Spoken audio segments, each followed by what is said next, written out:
Le chocolat est-il un homme, une femme ou un enfant qui n'en a pas désiré, qui n'en a pas dévoré, et qui, l'instant d'après, n'en a pas rêvé d'en dévorer encore? Citation de Bernard-Henri Lévy. Le chocolat fait partie intégrante de notre vie. Selon les âges, les moments de la journée, les fêtes au cours de l'année, que nous soyons gourmets ou gourmands, le chocolat est là. Certains le prennent en poudre avec du lait le matin. D'autres en prennent un carré avec le café. Certains vont dévorer des tablettes. D'autres vont les cuisiner.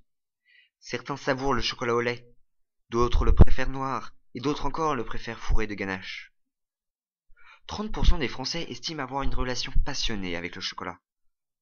Et pour cause, en France, 378 000 tonnes de chocolat sont consommées par an.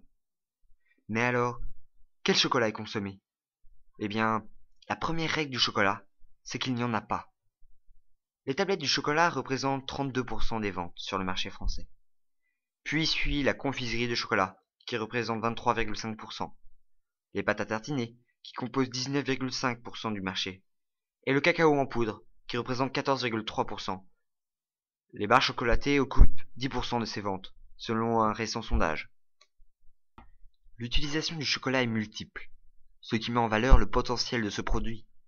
Mais sa fabrication n'est protégée par aucune règle. Le chocolat que nous consommons est en très grande partie fabriqué par de grandes marques industrielles. L'industrie française de la chocolaterie est fortement concentrée.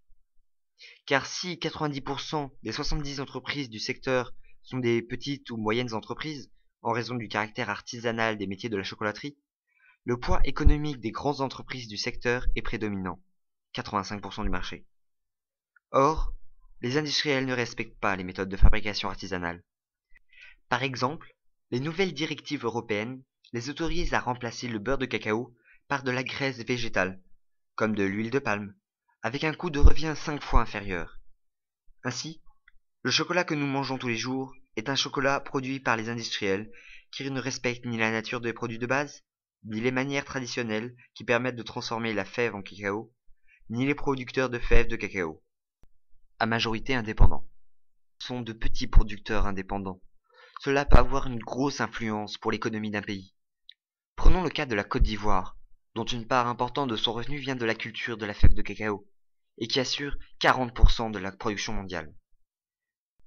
Il n'en reste pas moins qu'alors que les petits producteurs et les artisans respectant un savoir-faire existent toujours, le monde du chocolat est dirigé par des multinationales, sans respect ni pour la production, ni pour la fabrication du chocolat.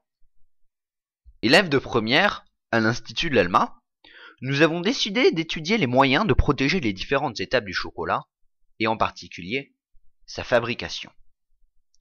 Nos recherches nous ont donc amenés à nous rapprocher de l'UNESCO et du patrimoine mondial de l'humanité qui a créé une liste de biens afin de protéger des traditions, des artisanats et des savoir-faire